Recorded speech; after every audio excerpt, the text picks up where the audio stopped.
Ente ngikuti Al-Quran tapi nggak ngikuti habaib, ente juga sesat. Menjadi habib itu jauh lebih mulia daripada menjadi ulama.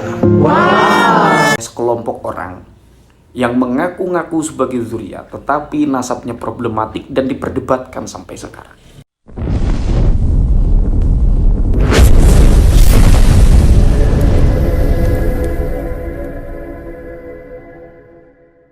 Assalamualaikum warahmatullahi wabarakatuh. Ada fenomena-fenomena di mana seorang yang dianggap sebagai agamawan mengatakan kemuliaan berdasarkan ras atau berdasarkan kelompok, berdasarkan hubungan genealogi atau pertalian darah dari ianya sendiri kemudian ke bapaknya, ke leluhurnya terus sampai ke atas. Menjadi habib itu jauh lebih mulia daripada menjadi ulama. Saya berpikir bahwa apakah itu merupakan ajaran yang memang berdasarkan dari Islam, atau itu merupakan sebuah produk kebudayaan tertentu saja, atau bagaimana saya tidak tahu. Jika ia merupakan produk kebudayaan, bagaimana jika seseorang tersebut mengatakan seperti itu di tempat di mana dia tidak dikenal, atau tempat yang kebudayaannya berbeda dengan yang ia tinggali sekarang? Apakah ungkapan itu dapat diterima? Atau ungkapan itu akan dianggap sebagai ungkapan yang rasisme? Oleh karena itu, mari kita uji atau mari kita kaji tentang apa yang disampaikan oleh orang atau oknum dari kelompok tertentu yang mengatakan seperti itu. Apakah memang itu berlandaskan dari Islam? Atau bagaimana Islam memandang itu? Atau para ulama memandang itu? Saya akan kaji di sini dari kitab Tafsir Munir. Sebetulnya ini juga dulu pernah saya bawakan ya, tapi tidak apa-apa. At-tikraru yufidul fahma ya, begitu ya. Bahkan narasi yang seperti ini ada. Menjadi kelompok tertentu itu lebih mulia dari seorang ulama. Narasi itu sampai keluar, bahkan yang lebih mulia dari 70 alim ya, seperti itu yang kita dengar. Narasi itu ada. Banyak kemudian YouTuber yang membahas itu. Lalu bagaimana kemudian Islam memandang itu? Di sini Syekh Nawawi Al-Bantani kemudian menafsirkan Al-Hujurat 13, yaitu ketika membahas tentang inna khalaqnakum min dzakari wa unsa ay min Adam wa Hawa wa min abin wa umin fal kullu sawa'un fi dzalika fala wajha litafakhuri bin nasab. Ini sudah tegas bahwa tidak ada arah untuk kemudian berbangga-bangga secara nasab. Kalau ada ayat hadis Sakolain itu yang katanya di Sakolain itu wa icrati ahla baiti, dan kemudian Al-Qur'an dan wa icrati ahla baiti. Terus bagaimana habaib? Kalau bahasa sekarang, ini Nabi dan keluarganya, ulama itu pengawalnya. Karena itu kau ngikuti pengawal, itu mereka mengawal keluarga Nabi. Dan mereka itu adalah Thaqalain, dua pusaka yang ditinggalkan oleh Nabi kepada umat, yang jika kita berpegang kepada duanya, jangan salah satu ya, dua-duanya nggak sesat. Ente ngikuti Al-Quran tapi nggak ngikuti habaib, ente juga sesat. Ini saya pikir pemelintirannya, karena icroh yang di situ ulama banyak berpendapat bahwa yang dimaksud icroh di situ adalah tetap as-sunnah pada akhirnya, atau dari kalangan ahlul bait, tetapi dia dari kalangan alim. Jadi yang menjadi tolak ukurnya itu adalah kealimannya. Bagaimana kemudian persoalannya jika seseorang tersebut tidak alim? Apa yang kemudian dapat dia sampaikan dari keislaman?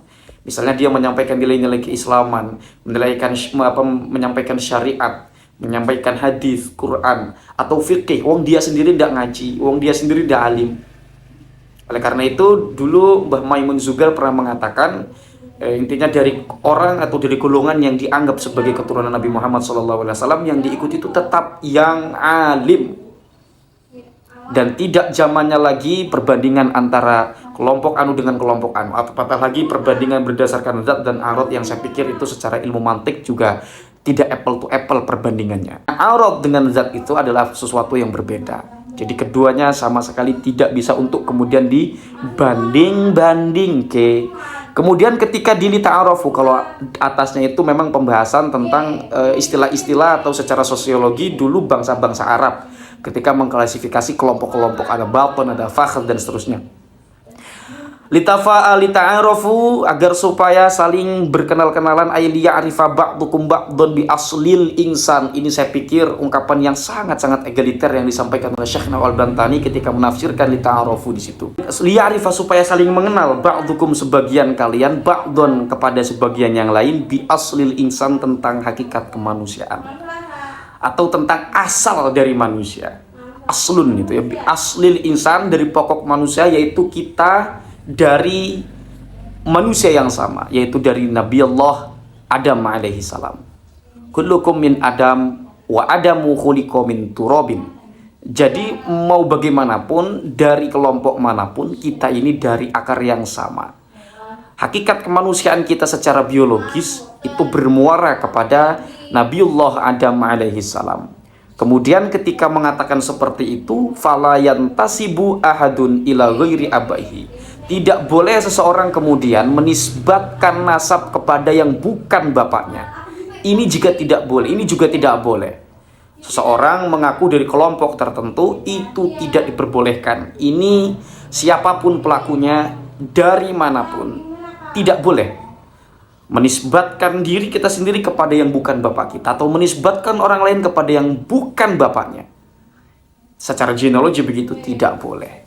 Karena di situ berarti kalau ada penyelewengan nasab terhadap diri sendiri kepada yang bukan hak kita, atau orang lain yang kepada bukan haknya, ada tanda-tanda juga iftikhar lil nasab, ada pembangga-banggaan nasab, ada at-tafawutu bin nasab.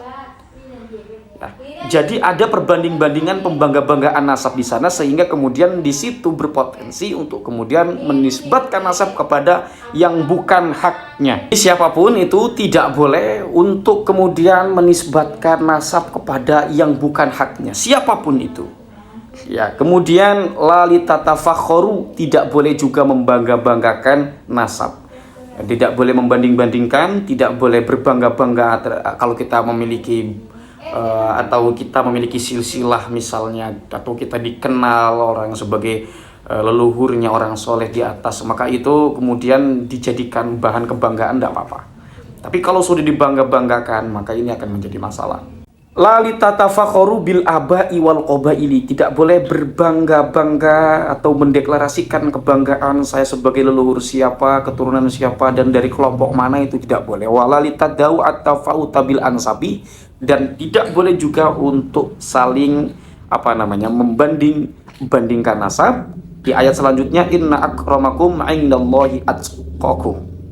Nah, ayat ini sudah jelas ya, masyhur, sering kita dengar ya. Qala sallallahu alaihi wasallam, dawuh sapa Kangjeng Nabi Muhammad sallallahu alaihi wasallam, man sarrahu ayyakuna akraman nasi falyattaqillaha wa an ibni Abbasin qala karamud dunya al-ghina wa karamul akhirati at-taqwa. Nah, barang siapa yang berkeinginan dia menjadi orang yang mulia, falyattaqillaha, maka bertakwalah kepada Allah. Maka ada relevansi, ada kolerasi antara ayat tadi dengan hadis yang dikutip oleh Asy-Syaikh Nawawi Al-Bantani di sini. Ya. Di mana di sini ada hadis dari Nabi Muhammad SAW yang dikutip oleh Syekh Nawawi Al-Bantani untuk mengkomparasi dengan ayat tadi, inna akramakum indallahi atqakum. Bahkan ada itu yang mengatakan ahlul bait ya, yang dinisbatkan atau diperuntukkan kepada kelompok mereka. Padahal ahlul bait itu, teman-teman, itu ahlul kisai itu. Kalau kita mau ke sana, ada juga yang mengatakan ajba'uhu ila dinihi ila yaumil qiyamah. Dan bahkan saya sampai hari ini belum pernah mendengar tafsir atau pandangan ulama yang mengatakan ahlul bait ayat tathhir itu yang dimaksud adalah keturunan sampai sekarang. Apatah lagi, ini yang menjadi catatan pentingnya. Dikatakan oleh sekelompok orang yang mengaku-ngaku sebagai zuriat, tetapi nasabnya problematik dan diperdebatkan sampai sekarang. Ya, bagi yang meyakini ya silahkan, tapi juga jangan larang orang untuk tidak percaya berdasarkan kajian-kajian, berdasarkan pengetahuannya ya. Jadi begitu. Nah, jadi kemuliaan dunia itu adalah al-ghina, kekayaan. Ya, tapi kalau kekayaannya dipakai yang tidak benar ya nggak jadi benernya juga. Wa karamul akhirati at-taqwa, dan kemuliaan akhirat adalah bentuk ketakwaan. Artinya output dari sikap kita, yaitu kalau takwa ini bicara spiritualitas ya, dia privacy, tentang bagaimana kesadaran diri terhadap ketuhanan. Kalau kita berhubungan dengan manusia itu masuk pada wilayah etikos atau adab ya. Kemudian qala Razi sami'tu anna ba'dhu syurafai, dan seterusnya, ini pernah saya sampaikan pula. Dan intinya itu teman-teman, Islam itu sebetulnya mengajarkan untuk egaliter, di mana satu ras tertentu, satu golongan atau kelompok tertentu tidak boleh merasa lebih baik dari kelompok yang lain. Ini juga pernah disampaikan Nabi Muhammad kepada sahabat Abi Dzar. dalam satu hadis yang dikutip, sirip itu kafir ada ya. Nah, kira-kira itu saja yang dapat saya sampaikan. Mohon maaf apabila ada kekurangan, ada kesalahan yang saya sampaikan, silakan untuk dikritisi, direvisi. Tapi mudah-mudahan ada manfaatnya. Hadanallahu wa iyyakum ajma'in. Wassalamualaikum warahmatullahi wabarakatuh.